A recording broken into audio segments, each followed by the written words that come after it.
빌립보서 2장 12절에서 18절까지 거룩한 하나님 말씀을 제가 다 봉독해 드립니다.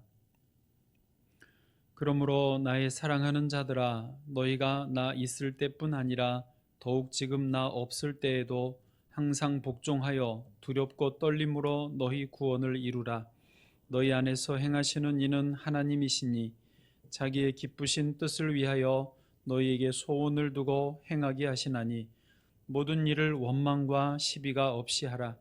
이는 너희가 흠이 없고 순전하여 어그러지고 거스르는 세대 가운데서 하나님의 흠 없는 자녀로 세상에서 그들 가운데 빛들로 나타내며 생명의 말씀을 밝혀 나의 다름질이 헛되지 아니하고 수고도 헛되지 아니하므로 그리스도의 날에 내가 자랑할 것이 있게 하려 함이라. 만일 너희 믿음의 재물과 섬김 위에 내가 나를 전제로 드릴지라도 나는 기뻐하고 너희 무리와 함께 기뻐하리니 이와 같이 너희도 기뻐하고 나와 함께 기뻐하라. 아멘. 이제 소원을 주시는 이유 제목으로 말씀을 나눌 때 주께서 은혜 주시기를 원합니다. 이제 2차 성경 통독은 이번 토요일에 마쳐지는 것 잘 아시죠? 다 완독하시기를 바랍니다. 그리고 1월 독서 제자 훈련은 어제까지 다 마쳤습니다. 제가 좀 엄살을 피우는 것 같긴 하지만 실제입니다. 영상을 찍고 편집해서 유튜브에 올리는 작업을 잘 몰라서 날마다 한다고 해서 시작을 했는데 하면서 깨달았습니다. 이거는 미음 치읓 짓이다. 주변을 돌아보니까 전문적으로 유튜브를 만들어서 올리는 분들도 일주일에 하나 정도 올리면 굉장히 자주 올리는 거더라고요. 그런데 저는 이거를 어설퍼도 날마다 올렸으니 그 들어가는 시간과 에너지 또 하는 게 미음 치읓 짓이 과장은 아닐 겁니다. 어쨌든 진짜 주의 은혜로 죽지 않고 잘 마쳤습니다. 할렐루야. 진짜 죽는 줄 알았어요. 그래서 감사하고요. 그렇지만은 얻은 것, 배운 것은 확실히 있습니다. 그게 뭐냐면 성경 통독 때도 비슷한 경험을 했는데 성경 통독 1차를 끝내고 지금 2차 중이거든요. 지금 2차 성경 통독에 대해서 저는 하나도 부담이 없고 힘들지가 않습니다. 왜냐하면 1차 때 그때 죽을 뻔했거든요. 1차 때 매일매일 다음날 성경 본문을 미리 읽고 그것에 대한 개요를 정리를 하고 또 성도들이 짧은 7, 8문장으로 그 열 몇 장의 성경의 분량을 내용을 그래도 대충은 소화를 하셔야 되기 때문에 최대한 압축해서 쓰되 정확한 표현을 찾아야 되는 게 이게 굉장히 어렵더라고요. 글을 써보신 분은 알겠지만 길게 쓰는 게 쉬우지 짧게 쓰는 게 더 어렵거든요. 설교도 짧게 하기가 어렵듯이. 그래서 그거를 매일매일 90일 동안 하고 났는데 그때는 진짜 그때도 미음 치읓 짓이다 하고 했는데 2차 때는 수월하더라고요. 그래서 잘 몰라도 일단 하면 그 다음은 죽지만 않고 살아남으면 그 다음은 괜찮다. 그래서 2월 달 독서 제자 훈련은 1월보다는 조금 더 수월하지 않겠나 예측을 하고요. 마치 산길을 한 번 가본 길은 그 다음은 어렵지 않듯이 그렇게 또 갈 수 있을 것 같습니다. 저도 제발 저를 잡아야 되는데 또 이거 2개 벌려놓고 또 다른 거를 시작하지는 않아야 되는데 하여튼 그건 주께서 알아서 하실 일입니다. 그리고 1월의 책 영적 지도력을 하면서 저의 소감을 잠깐만 나누면 저는 이 책을 23살 때 정독을 한번 했고 교회에서 누가 저한테 선물로 줘서 읽었어요. 그리고 신학생 시절에 한 번 더 읽었습니다. 그리고 이제 이번에 읽게 됐는데 이 책은 기독교 고전이라고 할 수 있습니다. 우리가 읽은 이동훈 목사님 번역 책만 아니라 그 전에도 또 다른 분들이 번역해서 한국 사회에 내놨던 책이고 아주 영적으로 깊은 이제 예화나 표현이 좀 오래되긴 했어도 고전이기 때문에 그렇습니다. 저도 이번에 책을 챕터별로 2번, 3번씩 반복해서 읽고 내용을 내면화하고 그리고 그 내용을 가지고 가서 기도하고 그리고 정리된 걸로 이제 다시 타이핑을 해서 A4지 하나고 조금 2번째 페이지 분량 정도 2장은 안 되고 하나 반 이내로 요약을 하고 그것을 이제 영상으로 찍고 영상 찍은 거를 또 편집하고 영상 찍고 나서 편집만 한 2시간이에요. 그러니까 뭐 하여튼 길면 7시간, 짧으면 4시간 반 정도 이 정도 걸려서 22번을 했습니다. 제가 좀 깊이 느낀 것은 뭐냐, 마음에 다짐한 것은 뭐냐면 한국 사회에서 그 교회 담임 목사가 워낙에 비중이 크다는 것이죠. 담임 목회자 중심으로 교회가 돌아가기 때문에 저의 의지와 상관없이 항상 제가 중심에 서야 하고 어떤 조명을 받아야 되고 저의 말을 기다리고 있고 그래서 감사 인사도 자주 받고 좋은 소리, 안 좋은 소리를 대놓고는 안 하니까 잘 뭐 이런 분위기가 꼭 영적인 지도자 입장에서 좋은 거는 아니라는 것을 다시 한번 확인했습니다.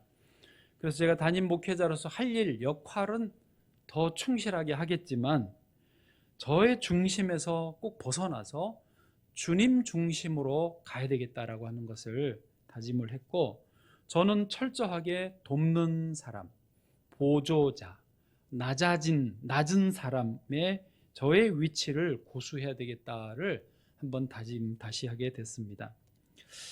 뭐 그 외에도 많지만 이 정도로 저의 나눔을 마치고 이제 오늘 말씀으로 들어갑니다. 2021년 새해가 시작된 지 오늘로 딱 한 달, 1월 31일입니다. 우리는 새해를 시작하면서 각자 소원을 가지셨을 것입니다. 새해 소망, 새해 기도 제목, 새해 목표, 새해 꿈, 소원 이런 것들을 품으셨을 거예요. 그런데 질문을 오늘 설교 제목처럼 해보면 하나님은 왜 우리에게 마음의 소원을 주실까 하는 것입니다. 솔직히 소원을 품는다고 다 이루어지는 것 같지는 않고 그렇게 생각하실 수 있죠. 또 그냥 살면 살 수는 있지 않습니까? 그런데 왜 하나님은 소원을 주실까 하는 것이죠.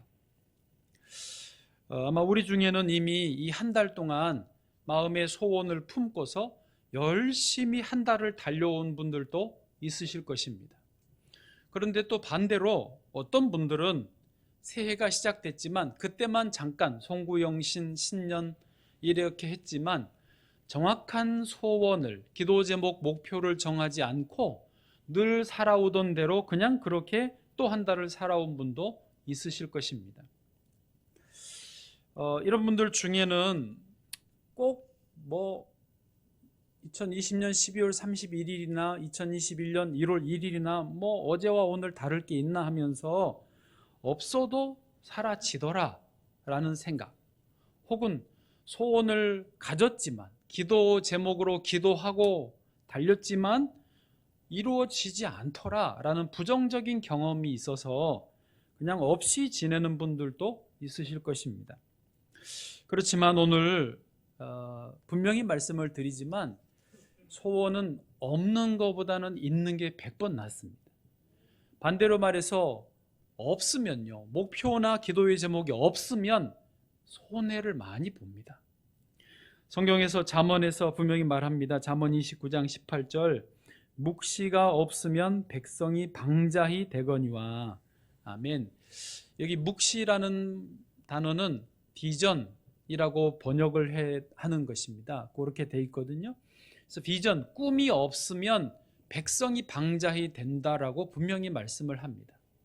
우리도 실제로 살아보면 그렇지 않습니까? 인생의 방향, 목표가 없으면 그냥 되어지는 대로 살다 보니까 인생이 가을지자가 됩니다. 이쪽으로 갔다가 저기가 좋다고 그러니 또 저쪽으로 갔다가 또 다른 쪽이 좋다고 그러니까 또 이렇게 갔다가 그러면서 인생이 가기는 가요.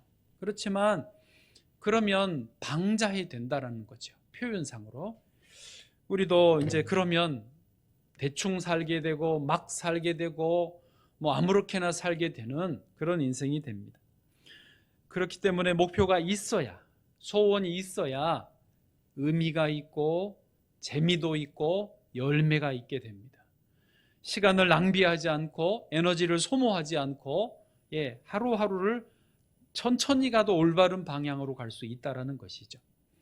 저와 여러분에게 이와 같은 소원이 있기를 축복합니다. 그러면 다시 처음 질문으로 돌아와서 하나님이 우리에게 왜 소원을 갖게 하시는가? 그 이유를 조금 더 자세히 알면 소원을 가질 이유가 있으니까, 또 소원을 향하여 나아갈 이유가 있으니까 좀 더 도움이 되지 않겠나 싶습니다. 자, 오늘 본문에 의지해서 소원을 주시는 이유 3가지로 말씀을 나누겠습니다. 첫 번째는 하나님의 기쁘신 뜻을 이루기 위해서 우리에게 소원을 주신다는 거예요. 다시요. 하나님의 기뻐하시는 그 뜻이 있는데 그 뜻을 이루시기 위해서 우리에게 소원을 주신다. 좀 설명을 이제 드립니다. 13절 본문을 먼저 읽습니다. 시작. 너희 안에서 행하시는 이는 하나님이시니 자기의 기쁘신 뜻을 위하여 너희에게 소원을 두고 행하게 하시나니. 아멘. 하반절만 보시면 그대로 돼 있죠. 자기의 기쁘신 뜻을 위하여 너희에게 소원을 두고 그렇게 행하게 하신다는 거예요. 목적이 분명하죠. 이유가 하나님의 기쁘신 뜻 분명히 있습니다. 하나님에 대해서 조금 설명을 드려보면 하나님은 인격적인 분이십니다. 무슨 말이냐면 하나님은 모든 권세와 주권과 능력이 있습니다. 하나님은 모든 지혜와 지식이 다 있으십니다. 못하실 게 없습니다. 그래서 우리들에게 시키시면 강제로 다 하실 수 있지만 인격적이시기 때문에 강제하지 않으시는 분이십니다. 다만 하나님은 우리 안에 계세요. 거기 13절 앞부분에 너희 안에서 행하시는 이는 하나님이시니, 즉 성령님이라고 보셔도 좋은데 성령님이 우리 안에 계시면서 우리 안에 이렇게 하면 좋을 것 같지라는 소원을 우리에게 주시는 거예요. 그리고 그 소원, 우리 안에 하고자 하는 것, 소원하는 것을 주시고 우리 안에 생겨진 그 소원을 따라 자발적으로 기쁘게 감당하게 될 때 하나님의 기쁘신 뜻이 이루어지는 것입니다. 이게 하나님이 일하시는 원리예요. 다시 말해서 강제하지 않으시고 우리에게 소원을 주셔서 우리가 자발적으로 그 일을 행하게 하신다는 것이 하나님이 일하시는 원리입니다. 우리 신실한 그리스도인들은 그런 질문을 많이 합니다. 이것이 하나님의 뜻일까? 이쪽으로 가는 것이 하나님의 뜻일까? 저쪽으로 가는 것이 하나님의 뜻일까? 이 질문을 할 때는 사람들의 마음에 좀 조심스러움, 두려움이 있습니다. 무슨 말이냐면 예를 들어서 이쪽이 하나님의 뜻이라면 이리 가면 내가 잘 알고 가면 다행인데 엉뚱하게 저쪽으로 갔을 때에 큰일 나는 거 아닙니까? 하나님께 벌 받는 거 아닌가? 저주 받는 거 아닌가? 라고 하는 두려움이 있는 거예요. 그래서 어느 쪽이 하나님의 뜻일까 궁금해하죠. 가끔 성도님들 중엔 저한테도 물어오십니다. 어디로 가야 될까요? 어떻게 하는 게 좋을까요? 물어오십니다. 그 물어보는 이면에는 그 두려움이 있는 거예요. 그런데 성경은 분명히 말씀하십니다. 하나님의 뜻이 이쪽이냐 저쪽이냐 묻기 전에 내 안의 소원이 무엇이냐를 먼저 물으라는 거예요. 왜요? 하나님의 뜻은 어디에 있다? 나의 소원에 있다는 것입니다. 반대로 다시 말해서 나의 소원이 무엇인지 정확히 알면 그게 곧 하나님의 뜻이라는 것입니다. 아멘. 그러므로 하나님의 뜻이 무엇인가요? 라고 그게 중요한 문제가 아니고 더 중요한 문제는 나에게 주신 소원이 무엇인가요를 아는 게 더 중요한 문제라는 거죠. 내 소원을 여러분 정확히 알기가 생각보다는 어렵습니다. 왜냐하면 우리는 이 땅에 살기 때문에 살아가는 날이 오래되었을수록 복잡하게 뭐들이 얽혀 있습니다. 청년의 때가 사실은요 제일 쉬워요. 어찌 보면 또 들은 말들이 있어요. 이런저런 말들이 들었잖아요. 그런 것들이 내 안에 있는 진짜 하나님이 주신 소원을 덮어 놓고 있고 가리고 있고 숨겨져 있게 만드는 거예요. 또 부정적인 경험들이 많으실수록 찾기가 더 어려워져요. 더 깊이 숨어버립니다. 최근처럼 뉴스에 안 좋은 소식, 특히 코로나, 또 뭐 확진자, 뭐 교회, 뭐 이러면 더 힘듭니다. 찾기가. 때문에 내 안에 하나님이 주신 진짜 소원이 뭔가를 찾으려면요, 작업을 많이 해야 돼요. 수고를 많이 해야 돼요. 헤치고 또 헤쳐내고 또 헤쳐내고 생각보다는 시간이 많이 걸릴 수 있어요. 생각보다는 노력을 많이 해야 될 수 있어요. 그리고 그런 작업을 끝내야 겨우 내 안의 소원이 뭔지를 발견할 수 있습니다. 예를 들면 구체적으로 개인이 혼자 하나님 앞에 앉아서 말씀을 묵상하고 기도하는 시간, 혹은 그냥 침묵하며 가만히 있는 시간들을 가지시는 게 좋아요. 여러분, 진짜 그 보물을 발견하는데 내 안에요, 한 30분 앉아 있는데 도무지 모르겠어. 힘들어. 그리고 관두면 잘못하는 거죠. 그렇게 금방 되는 게 아닙니다. 또 그런 개인의 시간들을 충분히 가지셔야 되고요. 또한 공적으로는 이렇게 예배의 시간을 들이셔야 됩니다. 예배라는 것은 하나님 앞에 나오는 시간 아닙니까? 그렇지만 동시에 세상의 것들을 잠시 단절하는 거예요. 예배는 하나님 앞에 오지만 세상과 구별된 시간이기 때문에 그때 세상의 복잡한 이야기들, 상황들을 잠시 끊는 거예요. 그래야 내 안에 진짜 하나님의 주신 소원을 찾기가 쉬워지는 거죠. 그래서 예배당은 우리가 원칙적으로 창문을 다 빛을 가립니다. 왜? 하나님 빛만 받아야 제대로 우리가 진리와 나를 발견할 수 있으니까. 그런 의미에서 온라인으로 영상을 드리는 게 불편함이 그겁니다. 온라인으로 예배를 드리는 게 예배가 아니다라는 말이 절대로 아니고, 그것도 예배지만 그 예배를 드리지만 집에서 일상에 이게 끊어지지가 잘 않는 게 어려움이라는 것을 말씀드리는 거죠. 그래서 지금 집에서 예배를 드리실 때는 최선을 다해서 일상의 것을 좀 끊으셔야 돼요. 최대한 다른 공간이 있으면 다른 공간, 문을 닫으실 수 있으면 닫고, 핸드폰은 이걸로 보시면 이걸로 하시되 나머지는 다 꺼놓고, 그런 노력이 필요한 것입니다. 그렇게 할 때에 내 안에 진짜 소원이 뭔지를 찾기가 조금 더 쉬워지는 거죠. 평소에도 우리는 소소하게 주시는 감동, 느낌, 영감, 어떤 사람을 통해 들려지는 말들을 그러면서 내게 주신 소원을 찾는 노력을 해야 되는 거죠.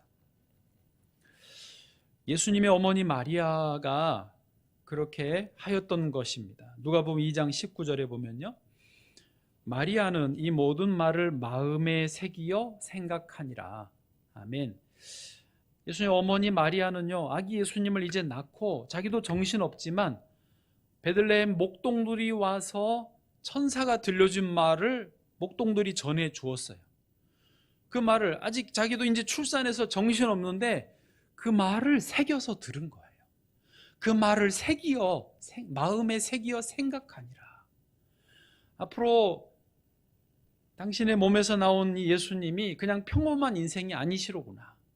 온 인류를 죄에서 구원하실 분이고 사람들을 이끌어줄 분이로구나를, 그 그림을 그려볼 수 있었던 것이죠. 말 나온 김에 좋은 부모님이라면 할 일 중에 하나가 이런 겁니다. 자녀들을 잘 관찰하는 거예요. 그 자녀 주변에 일어나는 일들, 들려지는 말들을 잘 새겨주는 거예요. 자녀에게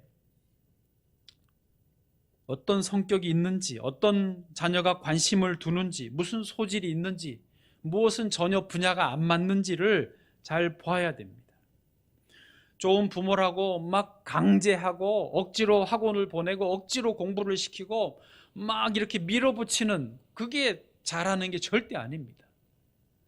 그 자녀에게 하나님이 뭘 주셨는지를 잘 먼저 봐야 되는 게 우선이라는 거죠. 그리고 거기에 주님의 뜻이 있는 것입니다. 할렐루야. 여러분, 저도 그런 경험이 있는데요. 이제 큰 교회 목사로 몇 년 있다가 저의 진로를 놓고 기도를 해야 되겠는 거예요. 그래서 몇 개월을 기도했어요. 계속 하나님, 제가 내년에는 어딘가 좀 옮겨 가야 될 것 같은데, 뭔가 여기 계속 있으면 안 될 것 같고 변화와 도전이 필요할 것 같은데 어디로 가면 좋겠습니까? 어디로 가는 게 주의 뜻입니까? 그 진로를 놓고 하나님의 뜻을 계속 구했어요. 쉽게 대답을 안 하시죠. 몇 개월 후에 아예 기도원에 들어가서 한 4일 정도 작정 기도를 했던 것 같아요. 매일 저녁에 가서, 아침에도 예배 참여하고 하지만 개인 기도를 저녁마다 기도굴에 들어가서 한 2시간씩 계속 기도했습니다. 3일째 정도에 하나님이 갑자기 세계 지도를 눈앞에 보여주셨어요. 그러면서 마음의 감동이, 나는 해외로 나가기를 원하시는구나. 이쪽에 이제 선교사죠. 그래서 그때 응답을 받고 그 다음에 정말로 에티오피아 선교사로 나가게 됐습니다. 할렐루야. 그런데요, 그 과정이 꽤 길었다고요. 그 작업, 그 수고, 정말로 내 안에 주신 소원, 그리고 그 소원과 맞닥뜨리는 하나님의 뜻이 무엇인지 아는 것은 그런 작업, 그런 수고가 필요하다라는 것이죠. 그리고 그렇게 얻은 주의 뜻은요, 틀림이 없습니다. 그리고 모든 것이 감사한 일로 채워지는 것입니다.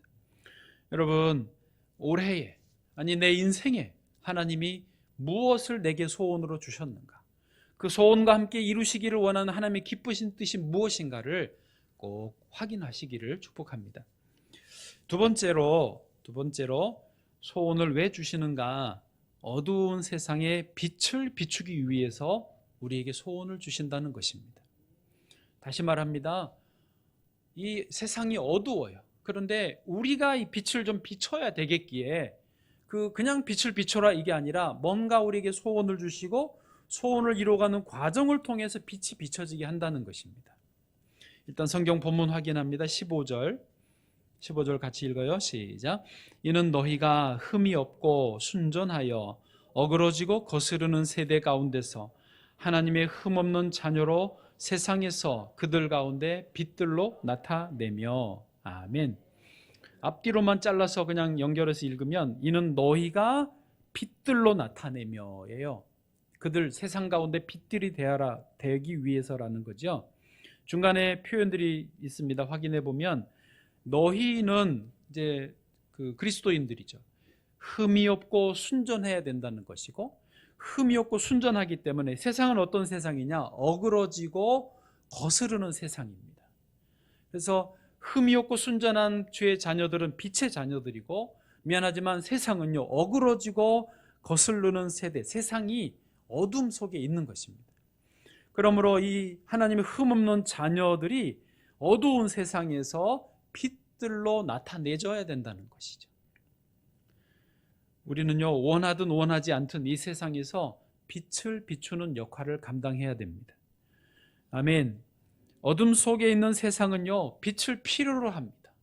어디가 길이냐고, 무엇이 진리냐고, 어떻게 살아야 되느냐고 세상은 다 물어봅니다. 그러면 최소한 우리는, 그리스도인들은 여기가 진리라고, 이렇게 살아야 된다라고 그 빛을 비춰줘야 되는 책임이 있다는 것이죠. 요즘에 특별히 교회가 언론에서 비판의 대상이 되고 있습니다. 특별히 지금 인터콥, IM 선교회 이런 이제 단체들로 인해서 더더군다나 교회가 비판을 받고 있습니다. 특히 그 대전도 그렇지만 광주 쪽은 더 심각한 모양이에요.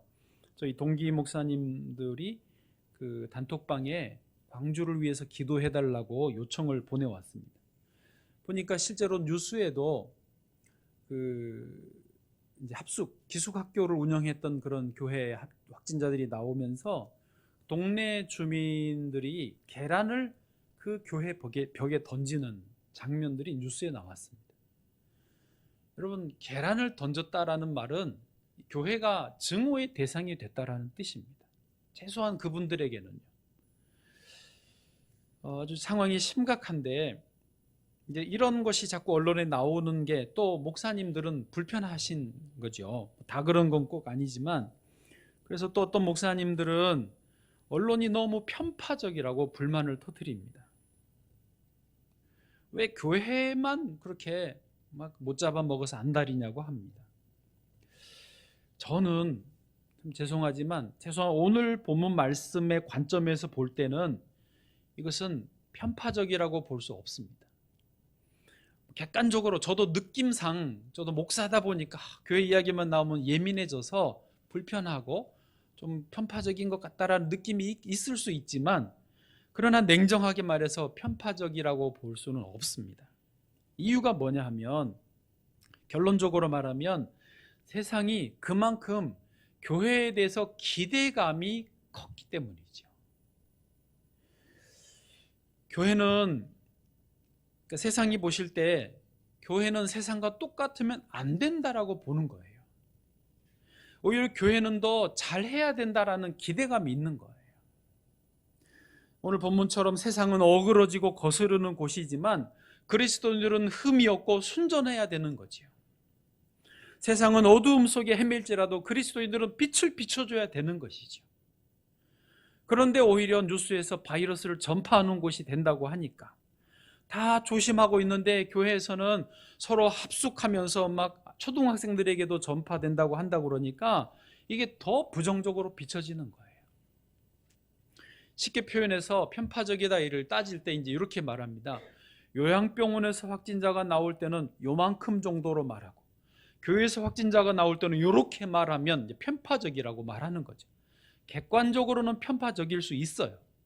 그렇지만 아까 말한 대로 기대치를 반영을 시키면 편파적이 아니에요. 더 안타까운 거예요.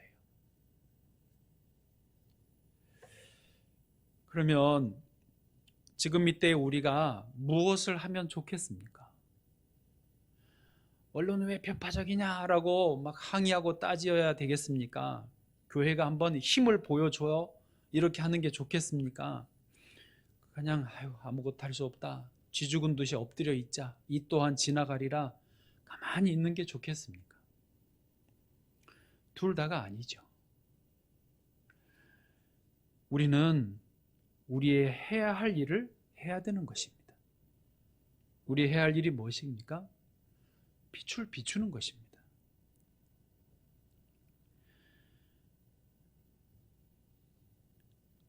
사실 교회가 그 기대치에 부응하지 못했기 때문에 이런 비판, 비난을 받는 것, 지금은요 그 욕 먹는 게 어쩌면 당연한 겁니다. 그럼 그대로 그냥 두고 우리는 주님이 주신 우리의 꿈, 우리의 소원을 분명히 확인하고 그 소원을 향하여서 열심히 달려가면 된다라는 것입니다. 할렐루야, 할렐루야. 예, 아멘이라도 해주세요. 너무 눈치 볼 것도 없고 너무 예민할 것도 없고, 그렇다고 뭐 눈치 안 봐도 된다 이런 말은 아니지만, 주님이 주신 우리에게 그 주신 일을 붙들고 열심히 달려가면 자연스럽게 사람들에게 다시 빛이 비춰지게 될 것이고, 사람들에게 또 언제 때가 되면 분위기가 완전히 바뀌는 날이 오리라고 믿습니다. 사실 저 개인적으로는 이것을 위해서 그렇게 성경 통독과 독서 제자 훈련을 강행한 면이 있습니다. 작년 7월에 하나님께 계속 기도합니다. 산 위에 올라가서 기도하고 여기서 기도하고, 하나님 할 수 있는 게 없습니다. 뭘 하면 좋을까요? 어떻게 할까요? 그럴 때 주신 감동이 성경 통독이었습니다. 그래서 90일 작정하고 같이 하는데 다 참여해 주셔서 너무 감사하고, 또 말씀을 붙들면서 힘을 얻었습니다. 그리고 2차로 또 돌아가고요. 또 올 들어오면서 뭘 하기를 원하십니까?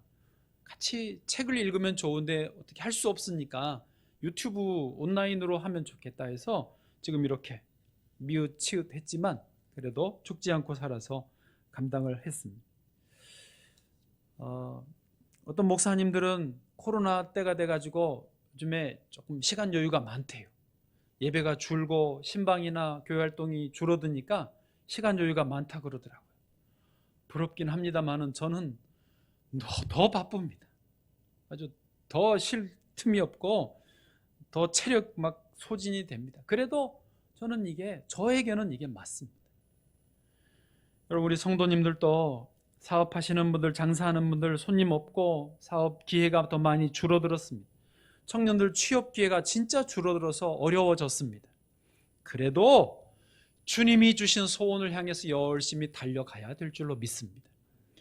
여러분, 코로나가 종식되기 위해서 늘 우리가 같이 기도하는 것은 맞습니다만은 이 코로나가 끝난다고 세상이 다 좋아지는 건 아닌 줄 아시잖아요. 코로나 할아버지가 온다니까요.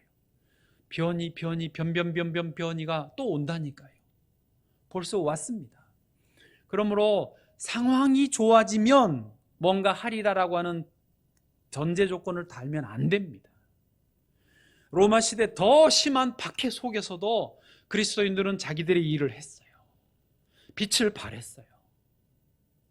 지금 우리는 코로나 핑계 대지 말고 손 놓고 있지 말고 왜 편파적이냐 반항이라기보다 그렇게 막 반감 갖지 말고 우리 할 일을 할 필요가 있다라는 것이죠. 할렐루야. 마지막 세 번째로 하나님 왜 우리에게 소원을 주시느냐? 우리가 함께 기뻐하기 위해서.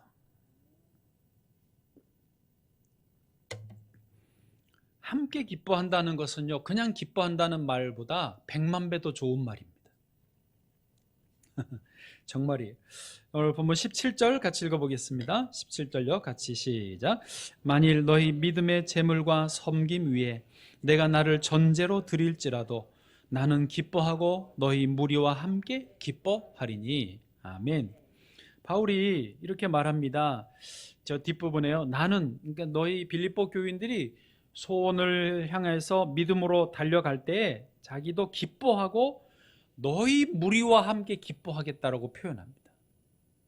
그런데 이 말이요, 18절로 가니까 한번 뒤집어서 다시 말해줘요. 이와 같이 너희도 기뻐하고 나와 함께 기뻐하라. 그러니까 처음에 17절에서는 바울이 먼저 자기가 기뻐하고 너희와 함께 기뻐하리라 했는데 18절은 너희가 먼저 기뻐하고 나와 함께 기뻐한다. 각각 기뻐하고 같이 기뻐하는 것을 표현한 말이죠. 여러분, 경험해 보시면 알겠지만 기도 소원이 있어서 응답이 됐어요. 응답된 일들이 있잖아요. 그럴 때 이것을 기쁨을 나눌 사람이 없을 때의 그 괴로움과 고통을 아시나요? 너무 좋은데 이거를 말할 데가 없어. 자랑할 데가 없어.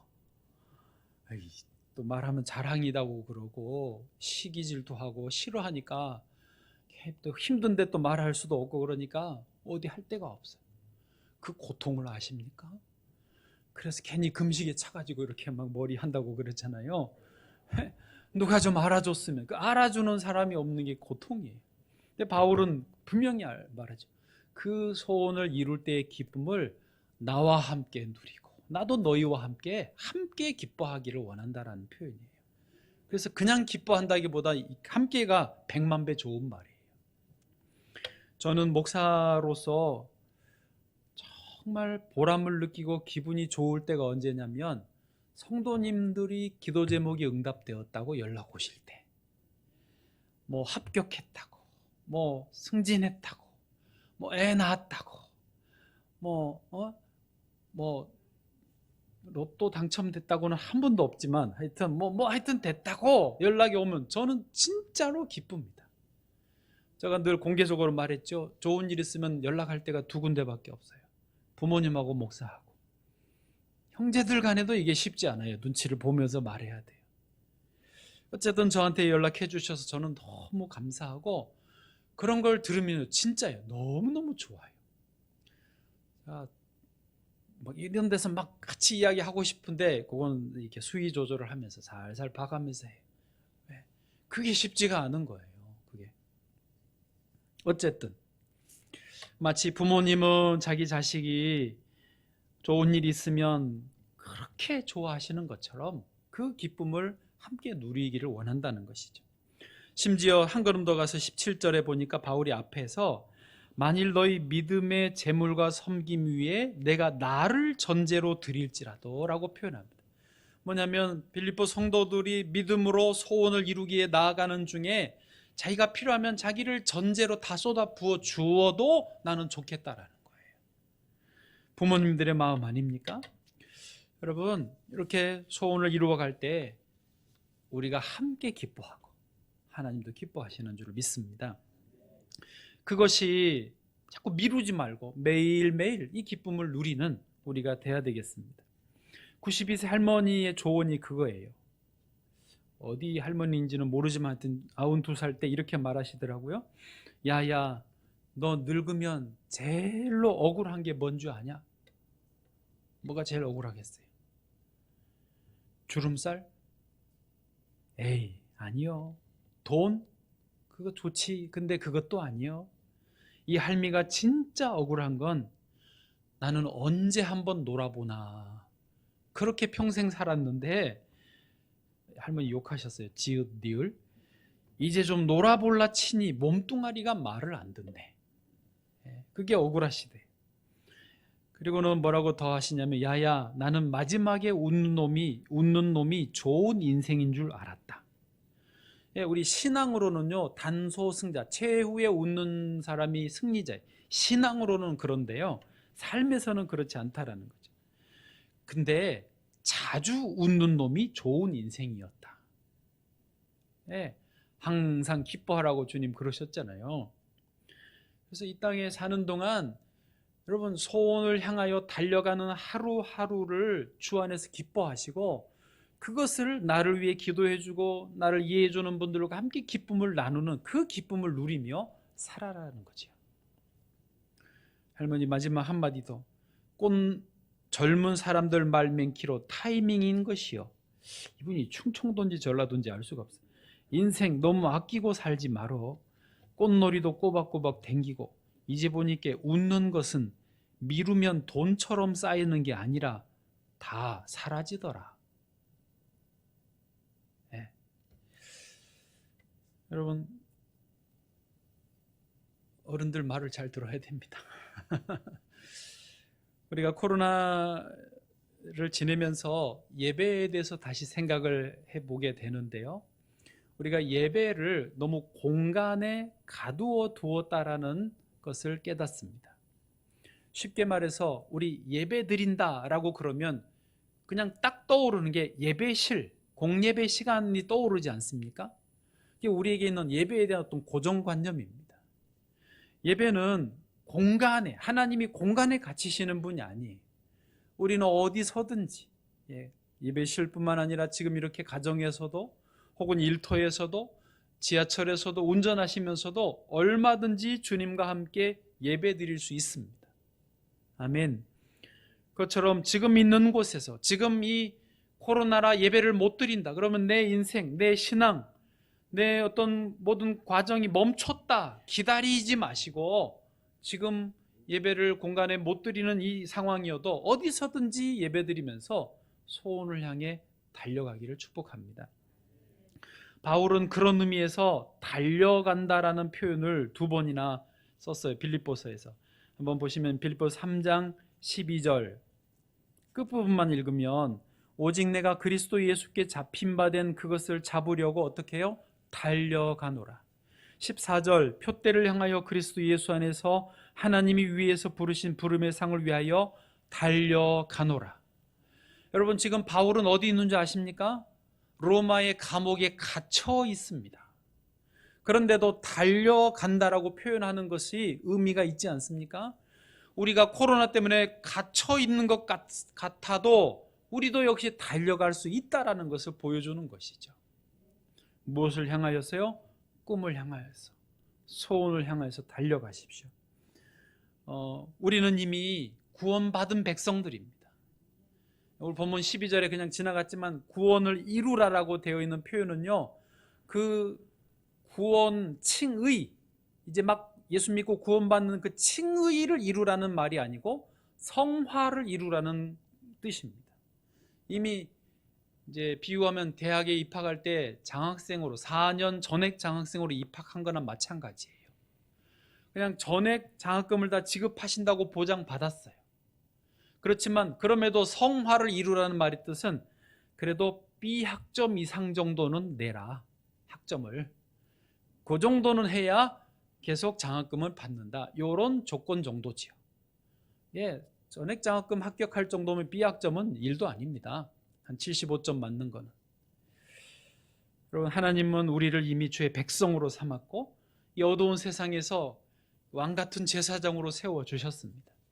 우리가 그리스도인의 기본만 해도 우리는 이 땅에서 빛을 발하고, 첫 번째는 하나님의 기쁘신 뜻을 이루어드리고 빛을 발하고 함께 기뻐하면서 웃는 것 미루지 말고 날마다 기뻐하면서 살게 되는 우리 모두 될 줄로 믿습니다.